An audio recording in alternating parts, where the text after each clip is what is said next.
അപ്പോൾ അങ്ങനെ നോമ്പൊക്കെ കഴിയാറായി, പെരുന്നാൾ വരാറായി. ഇനി ഇവിടുന്ന് അങ്ങോട്ട് പെരുന്നാൾ പർച്ചേസും കാര്യങ്ങളൊക്കെ ആയിട്ട് എല്ലാവരും ബിസി ആയിരിക്കും. അപ്പോൾ എന്താ പറയുക, ഈ നോമ്പിൻ്റെ സുഹൂർ കഴിക്കുന്ന പരിപാടിയൊക്കെ മിസ്സാവുമല്ലോ എന്ന് ആലോചിക്കുമ്പോൾ നല്ല വിഷമമുണ്ട് കേട്ടോ. ഇവിടെ ഇഷാന് നല്ല ത്രില്ലാണ് സുഹൂർ കഴിക്കാൻ പോകുന്നൊക്കെ പറയുമ്പോൾ. ഇന്ന് പോവോ മച്ചി, ഇന്ന് പോവോ, സുഹൂർ കഴിക്കാൻ പോകുമോ എന്നൊക്കെ ഇങ്ങനെ ഇടയ്ക്കിടയ്ക്ക് ചോദിക്കുന്നുണ്ട്. അപ്പോൾ എന്തായാലും ഇവിടെ പറയുന്നുണ്ട് ഇന്ന് എന്തായാലും പുറത്തോട്ട് ഇറങ്ങാമെന്ന്. അപ്പോൾ ഞാൻ എന്തായാലും ഇഫ്താറിൻ്റെ ഫുഡൊന്ന് ലേറ്റായിട്ട് സെറ്റാക്കാമെന്ന് വിചാരിച്ച്. ലേറ്റായിട്ടെന്ന് വെച്ചാൽ നമ്മുടെ കഞ്ഞിയും പയറും. കഞ്ഞി മീൻസ് തേങ്ങക്കഞ്ഞി, മഞ്ഞക്കഞ്ഞി എന്നൊക്കെ പറയുന്ന ആ ഒരു ജീരകക്കഞ്ഞിയാണ് വെക്കുന്നത്. അപ്പോൾ അതുപോലെ ചെറുപയർ തോരനാണ് ഞാനതിന് സെറ്റാക്കുന്നത്. അപ്പോൾ എന്താ പറയുക, ഞങ്ങൾ ജസ്റ്റ് നോമ്പൊക്കെ തുറന്ന് നിസ്കാരം കാര്യങ്ങളൊക്കെ കഴിഞ്ഞിട്ടാണ് ഞാനിപ്പോൾ ഇതുണ്ടാക്കുന്നത്. കാരണം ഇത് പെട്ടെന്ന് ആവുന്ന സംഭവമാണല്ലോ. അപ്പോൾ അത് ചൂടാറിക്കഴിഞ്ഞ് നേരത്തെ ആക്കി വെച്ച് കഴിഞ്ഞിട്ട് കഴിക്കുമ്പോൾ നമുക്കൊരു സുഖം ഉണ്ടാവില്ല. അപ്പോൾ അത് ചൂട്ടോടെ കഴിക്കാമല്ലോ എന്ന് വിചാരിച്ചിട്ട് ഞാനത് സെറ്റാക്കാൻ പോവാണ്. അപ്പോൾ ഓൾറെഡി ഞാൻ രാവിലെ തന്നെ ചെറുപയർ വെള്ളത്തിലിട്ട് വെച്ചിട്ടുണ്ടായിരുന്നു. അപ്പോൾ അത് ഞാൻ വേവിച്ചിട്ടുണ്ട്. അപ്പോൾ അങ്ങനെ ചെറുപയറൊക്കെ ഞാൻ സബോള ഇട്ടിട്ടാണ് ഞാൻ കാച്ചുന്നത് കേട്ടോ. പലരും പല ടൈപ്പിലായിരിക്കും കാച്ചുക. അപ്പോൾ ഞാൻ ഇതുപോലെ സിമ്പിളായിട്ടാണ് കാച്ചിയെടുക്കുന്നത്. അതുപോലെ ജീരകക്കഞ്ഞിയും അതേ പലരും പല ടൈപ്പിലായിരിക്കും ഞാൻ വെക്കുന്നത്. അപ്പോൾ ഞാൻ എന്തായാലും റെസിപ്പി നോക്കിയിട്ടാണ് ഞാൻ വെക്കുന്നത്. ഞാൻ വീണാസ് കറി വേൾഡിൻ്റെ റെസിപ്പിയാണ് ഞാൻ ഫോളോ ചെയ്യുന്നത്. എന്താണെന്ന് വെച്ചാൽ എനിക്ക് ഐറ്റംസൊക്കെ അറിയാം, എന്നാലും അതിൻ്റെ അളവും കാര്യങ്ങളൊക്കെ നമ്മൾ എടുക്കുന്ന അരിയുടെ അളവായാലും കൂടിക്കഴിഞ്ഞാൽ ഒരുപാട് ക്വാണ്ടിറ്റി ആവും. അപ്പോൾ നമുക്കത് ബാക്കി വന്ന് പിന്നെ ഫ്രിഡ്ജിൽ കയറ്റേണ്ടി വരും. അല്ലെങ്കിൽ എന്താ പറയുക, അതിലിടുന്ന ഓരോ ജീരകമായാലും ഉള്ളി ആയാലും ഒക്കെ ചെറിയ ചെറിയ വ്യത്യാസങ്ങളൊക്കെ വന്നു കഴിഞ്ഞാൽ ഒരു ആ ടേസ്റ്റ് നമ്മൾ എപ്പോഴും വെക്കുന്നതല്ലല്ലോ. അപ്പോൾ അതുകൊണ്ട് ഞാൻ എന്തായാലും റെസിപ്പി നോക്കിയിട്ടാണ് ഈ കഞ്ഞി വെക്കുന്നത്.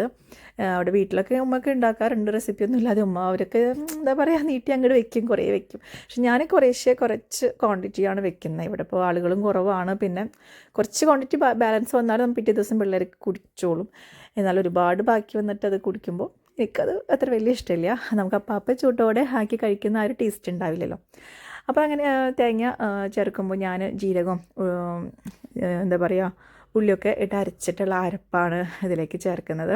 അപ്പോൾ എല്ലാവരും ഇങ്ങനെയൊക്കെ തന്നെയാണ്. പക്ഷേ ഞാൻ ആ റെസിപ്പിയിൽ എന്താ പറയുക, വീണാസ് കറി വേൾഡിൻ്റെ റെസിപ്പിയിൽ ശരിക്കും ഒരു പെരിഞ്ജീരകം ചേർക്കുന്നുണ്ട് അതിൻ്റെ ഒരു, പക്ഷെ ഞാനത് മാത്രം ചേർക്കുന്നില്ല. ബാക്കി മഞ്ഞൾപ്പൊടി, അതുപോലെ ഉലുവ, എന്താ പറയുക, ഞാൻ പച്ചരിയാണ് യൂസ് ചെയ്യുന്നത്. ശരിക്കും ഇതിൻ്റെതായ ഒരു റൈസ് വേറെ ഉണ്ടെന്ന് തോന്നുന്നു, എനിക്കതിനെപ്പറ്റി കറക്റ്റ് അറിയില്ല. പക്ഷേ എൻ്റെ അടുത്ത് ആ റൈസ് ഇല്ലാത്ത കാരണം ഞാൻ സാധാരണ പച്ചരിയാണ്. അത് പക്ഷേ അത് ചേർത്ത് ഉണ്ടാക്കുമ്പോഴും പക്ക ഒരു കഞ്ഞിയുടെ ടേസ്റ്റ് എനിക്ക് ഫീൽ ചെയ്യുന്നുണ്ട് കേട്ടോ. ഡബ്ബിയൊക്കെ ഇഷ്ടമാണ്. ഡെയിലി മീൻസ് എപ്പോഴും ഇടയ്ക്കിടയ്ക്ക് ഉണ്ടാക്കി കഴിഞ്ഞാൽ അതൊരു മടുപ്പ് ഫീൽ ചെയ്യും. നമുക്ക് കുറച്ച് ദിവസം ഗ്യാപ്പ് ഇട്ടിട്ട് അത് ഉണ്ടാക്കി കഴിക്കുമ്പോൾ എല്ലാവർക്കും ഇഷ്ടമാണ്. അപ്പോൾ സേറെ ചോദിച്ചു വരും, മഞ്ഞക്കഞ്ഞിയോടെ എന്നൊക്കെ ചോദിച്ചു വരാറുണ്ട്. അപ്പോൾ അതുവരെ കഞ്ഞി റെഡി ആയിട്ടുണ്ട്. ഇനിയിപ്പോൾ അത് ചിലവരത് എന്താ പറയുക ഉള്ളിയിട്ടിട്ടൊന്ന് കാച്ചിയെടുക്കും, ചിലവരത് അങ്ങനെ കാച്ചാതെ കഴിക്കുന്നുണ്ട്. പക്ഷേ എനിക്ക് എന്തായാലും അത് കാച്ചി അതൊക്കെ അവിടെ ഇവിടെയൊക്കെ ഉള്ളിയൊക്കെ ഇങ്ങനെ കിടക്കുന്നത് കാണാൻ എനിക്കിഷ്ടമാണ്.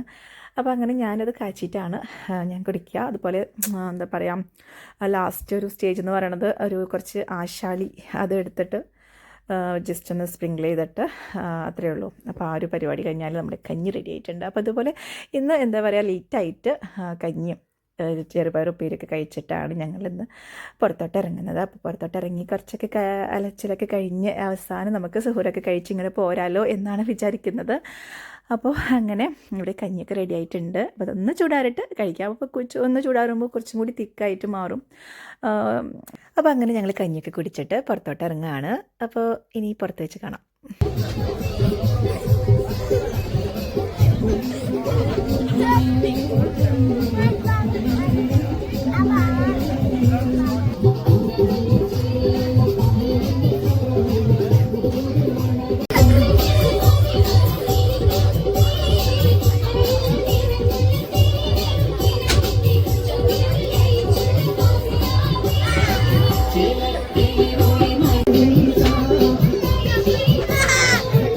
Ha ha ha!